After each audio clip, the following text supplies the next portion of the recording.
Hello dear student, welcome to licence concept. तो student, again मैं आपके लिए सीएसआई एमसीक्यू लेकर आया हूँ।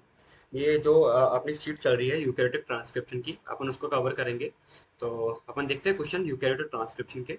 सो ये क्वेश्चन आपका जून 2017 में आया हुआ एमसीक्यू है। क्वेश्चन देखो क्या कह रहा है कि in eukaryotic precursor of micro RNA, mRNA and small interfering RNA are usually synthesized पर। ओके, तो देखो स्टूडेंट, आपको पता है जो आपके आरएनए पॉलीमरेज होते हैं, कौन? RNA polymerase. ये तीन टाइप के होते हैं। एक होता है आरएनए पॉलीमरेज फर्स्ट, एक होता है आरएनए पॉलीमरेज सेकंड, और एक होता है आपका आरएनए पॉलीमरेज थर्ड। तीन टाइप के आरएनए पॉलीमरेज होते हैं। फर्स्ट आपका क्या बनाता है? फर्स्ट आपको बना के जा रहा है बच्चों आर आरएनए। अब आर आरएनए भी बहुत सारे होते हैं, आपको पता ही है। तो इनमें से ये 5.8 एस आर आरएनए, ठीक है, एंड आपका 18 S R RNA and 28 S R R N A, ये बना के जा रहा है आपका कौन? R N A polymerase first. Second बनाता है आपका बच्चा M R N A. M R N A, अब एम आर एन ए के अलावा ये तो देखो कोडिंग आर एन ए हो गया, पर कुछ non coding R N A just like micro R N A, M I R N A and S I R N A, small interfering R N A भी बना के जा रहा है कौन? R N A polymerase second. Third बनाता है बच्चों क्या? T R N A. ये बना के जा रहा है आपका 5 S R R N A, और ये बनाता है आपका you 6 S N R N. ठीक है, इसी के अलावा अगर देखा जाए 7 S L R N A, M R P R N A, ये भी आपका पॉलीमरेज थर्ड बनाता है। पर इतने मेन है जो आपको याद होनी चाहिए। ओके, अब देखो, इसी बिहार पे अपन इस क्वेश्चन को सॉल्व करते हैं कि M I R N A और S I R N A कौन बना के जा रहे हैं? Polymerase first and third, wrong हो जाएगा। थर्ड एंड फर्स्ट, ये भी रॉन्ग हो जाएगा। ओनली फर्स्ट, ये तो रॉन्ग है ही। तो यहाँ पे करेक्ट आंसर क्या हो जाएगा? करेक्ट आंसर हो जाएगा हमारा यहाँ पे only I N A polymerase second. So fourth one is the correct answer. Next question देखते हैं बच्चों। देखो नेक्स्ट क्वेश्चन क्या बोल के जा रहा है, a highly specific inhibitor, a highly specific inhibitor that target the phosphorylation activity of transcription factor second H is added to an in vitro transcription reaction. Which one of the following step is most likely to be affected? मतलब कि यहाँ बोल रहे हैं कि highly specific inhibitor है जो कि टारगेट करके बैठा हुआ है किसको?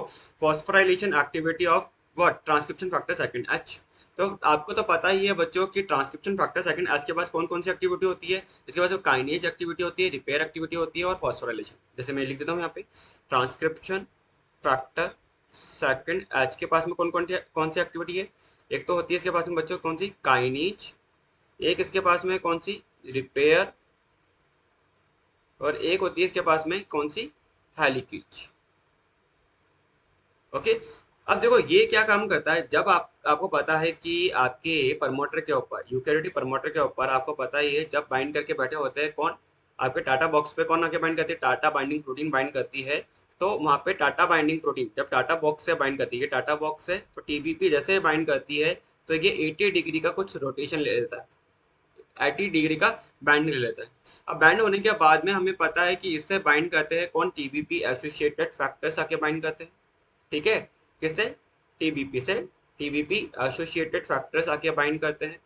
और यहाँ पे टाटा बाइंडिंग प्रोटीन के बाद, ठीक है, यहाँ पे क्या होता है? एक और बॉक्स होता है जिसका नाम है यहाँ पे अपस्ट्रीम होता है टाटा के, कौन? बीआरई। कौन होता है?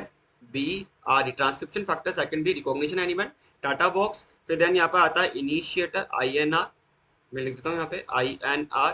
देन आता है यहाँ पे मोटिव टैन एलिमेंट, और इसके बाद आता है यहाँ पे कौन?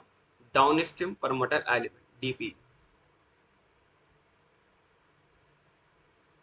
ठीक है, यह अपने क्या होता है? एक तरह से हमारा प्रमोटर है, किसका? यूकैरियोटिक। अगर अपन देखें हमारे अंदर ये प्रमोटर होता है। अब देखो यहाँ पे सबसे पहले यहाँ पे जो बाइंड करके बैठी थी ये थी टाटा बाइंडिंग प्रोटीन। इसके बाद में ये जो आई है ये है टैप्स, टीबीपी एसोसिएटेड फैक्टर्स। ठीक है, एंड यहाँ पे क्या होता है कि यहाँ पे transcription factor second B recognition element BRE से बाइंड करता है ट्रांसक्रिप्शन फैक्टर सेकंड बी। इससे बाइंड करता है कौन? Transcription factor second B. B से के बाद में यहाँ पे कौन आता है? यहाँ पे हमारे पास में आता है लाइक यहाँ पे आप देखोगे ट्रांसक्रिप्शन फैक्टर सेकंड एफ आता है यहाँ पे, ट्रांसक्रिप्शन फैक्टर सेकंड एफ आ रहा है। एफ के बाद में यहाँ पे कौन होता है? RNA polymerase. यहाँ पे कौन आ रहा है? मैं इसको अलग कलर से बना देता हूँ, लाइक ये देखो यहाँ पे कौन आ रहा है? यहाँ पे आ रहा है कौन? RNA polymerase. और आरएनए पॉलीमरेज के पास में यहाँ पे इसके पास में क्या होती है? इसकी टेल्स भी होती है। ठीक है, इसकी टेल होती है।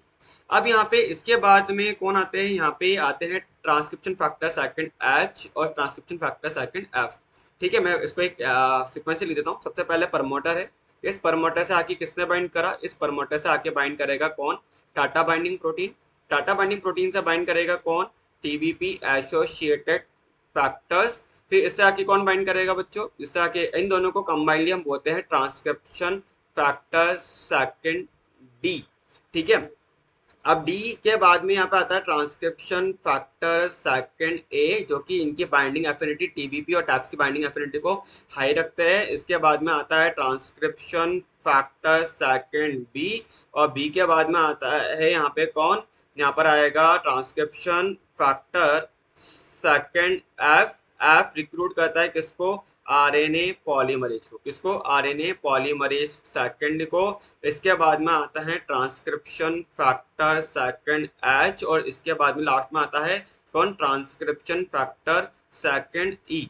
अब इतने सारे फैक्टर आते हैं, तो ये जो टेल होती है आरएनए पॉलीमरेज की, वो क्या करती है, इन फैक्टर्स से आगे ये बाइंड कर जाती है। ठीक है, आगे बाइंड गिर जाएगी तो अब क्या होता है कि आरएनए पॉलीमरेज आगे मूव नहीं कर पाता है। यहाँ पे क्या होता है, ये स्टक हो जाता है, कोई टेल ने बाइंड कर रखा है फैक्टर्स से। तो यहाँ पे क्या होता है, ट्रांसक्रिप्शन फैक्टर सेकंड एच के पास में एक्टिविटी है कौन सी, kinase.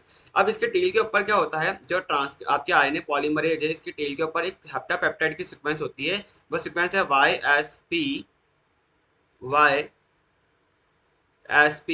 T S P S.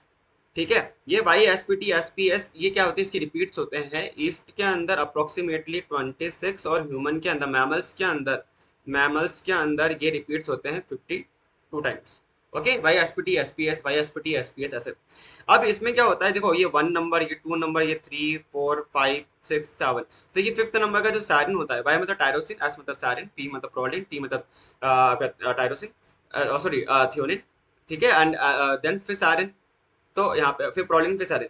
तो यहाँ पे हम क्या देखते हैं कि यहाँ पे जो सैरिन है, 5th नंबर सैरिन है, इसका फॉस्फोराइलेशन कर देता है कौन, इसका फॉस्फोराइलेशन करेगा ट्रांसक्रिप्शन फैक्टर सेकंड है, क्योंकि इसके पास में कौन सी एक्टिविटी है, काइनेज एक्टिविटी है।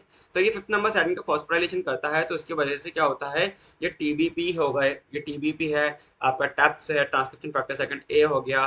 ठीक है, एच ई है, ये सारे के सारे डिसोशिएट हो जाते हैं, और ये आपका जो प्रमोटर है, ये वापस से अपना क्या हो जाता है, एक तरह से लीनियर फॉर्म में, मतलब सीधा ही हो जाता है वापस से। आपका जो डीएनए बैंड हुआ था, ये डीएनए बैंड हुआ था, ये डीएनए वापस से नॉर्मल हो जाता है, लाइक ऐसे देखने को मिल जाएगा।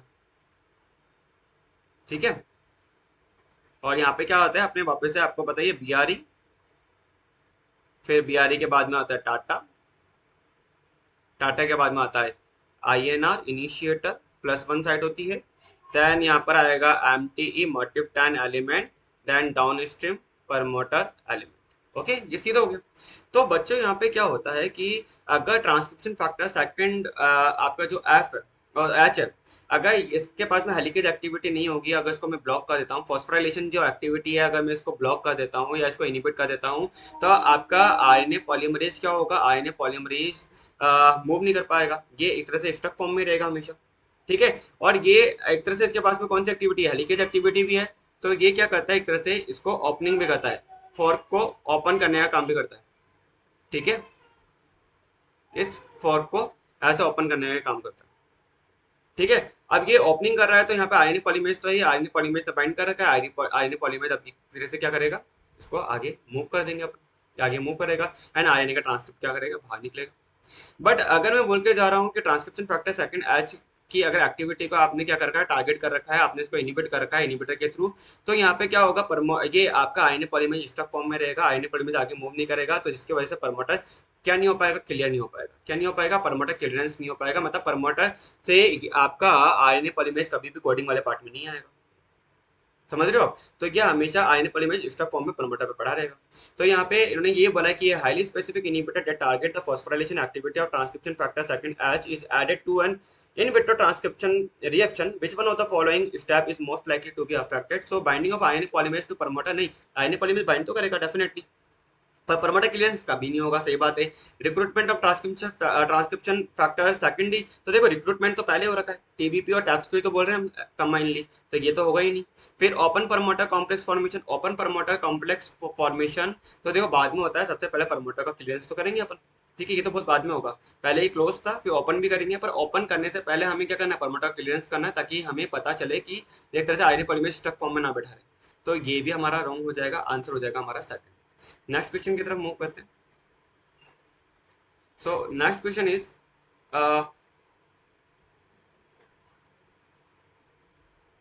विच one of the following statement is generally true about है बच्चे की, about ion polymerase second. Ion polymerase second के रिगार्डिंग हमें सही स्टेटमेंट बताना है। So it is dedicated to transcribing ion from single transcription unit, generally a large transcript which is then proceed to yield three type of ribosomal RNA। देखो ribosomal RNA तो बनाते ही नहीं, ion polymerase second की बात की जा रही है, तो एमआरएनए बनाएगा।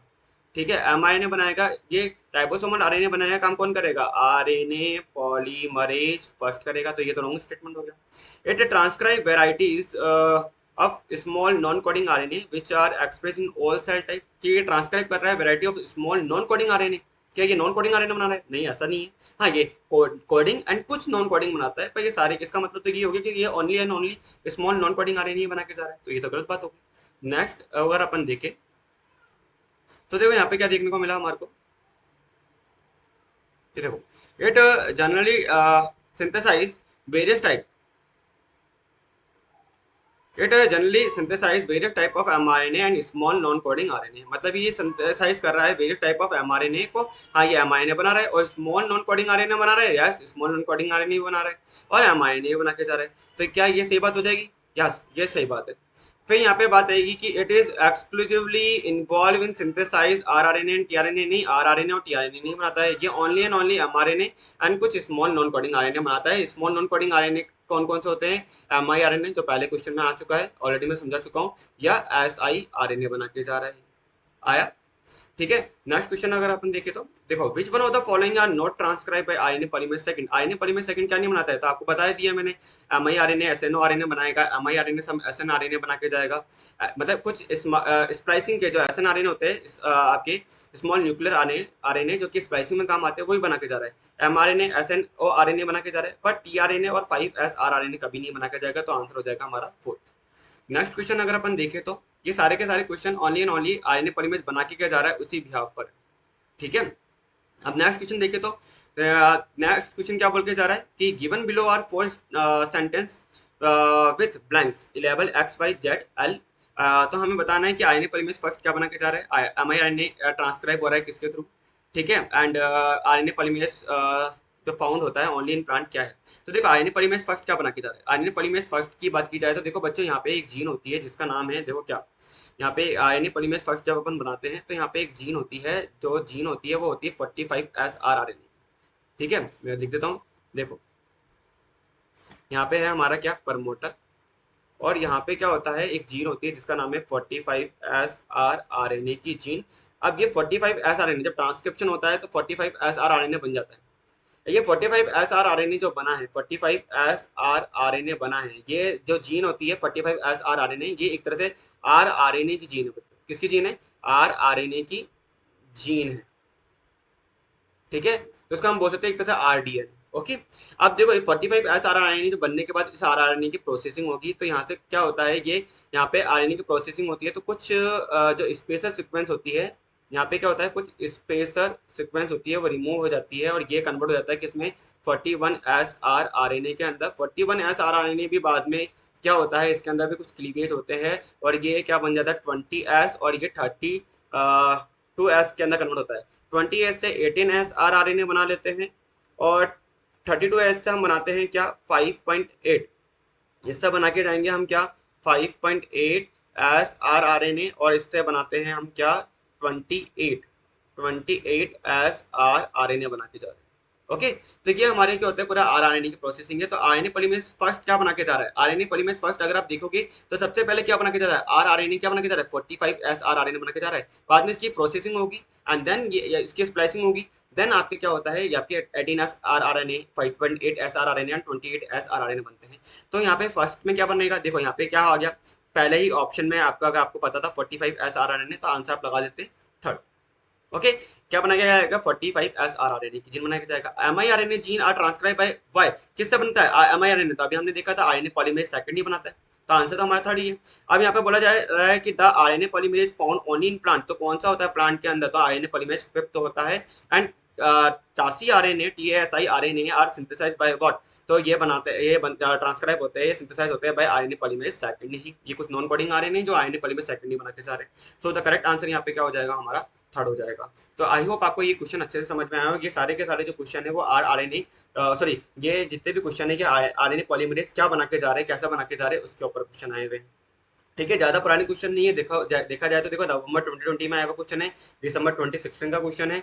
ठीक है, एंड ये सारे दिसंबर 2018 का क्वेश्चन है, तो ये सारे के सारे ज्यादा पुराने क्वेश्चन नहीं है। देखो दिसंबर 2017 का, तो ये सारे के सारे क्वेश्चन क्या बता के जा रहे हैं, देखो मतलब कि ट्रांसक्रिप्शन के क्वेश्चन जून 2017, दिसंबर 2017, देन यहाँ पे देखो दिसंबर 2018, मतलब कंटिन्यूसली क्वेश्चन आ रहे हैं बच्चा, ये स्किप नहीं होता, ये टॉपिक ऐसा है मतलब ये क्वेश्चन कभी स्किप नहीं होंगे। ठीक है, तो ये क्वेश्चन मतलब ये टॉपिक बहुत ही इंपॉर्टेंट टॉपिक है। आई होप आपको ये क्वेश्चन अच्छे से समझ में आ गए हो, कोई डाउट ना रहा हो। इनकेस फिर भी कोई डाउट है तो कमेंट बॉक्स में लिख के बताना कि कहाँ डाउट आ रहा है। एंड ये क्वेश्चन अगर आपके लिए हेल्पफुल है तो लाइक करो, शेयर करो, सब्सक्राइब करो। All the best for your exam, bye, take care.